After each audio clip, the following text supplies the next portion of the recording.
Ang tensyonadong duwa sa College of St. Benilde Blazers o Jose Rizal University Bombers giundang human adunay pagpanumbag nga nahitabo.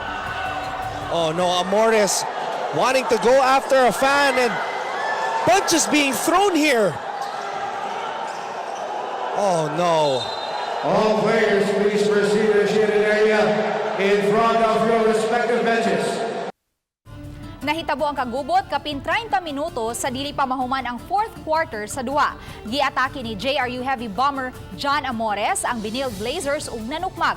Duha ka player sa Benilde ang nakaangkon og samad. Samtang daling gipagawa sa korte si Amores, wala pa mahibaw-i kung unsa ang hinungdan sa kagubot.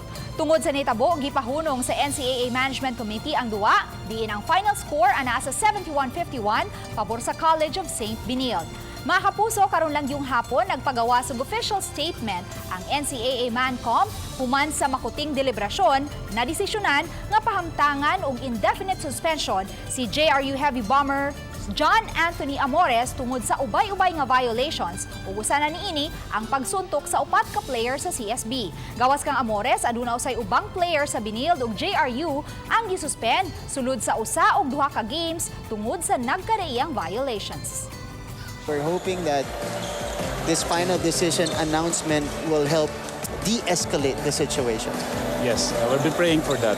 So, everything possible para ma-focus ulit dun sa remaining games. Iyon.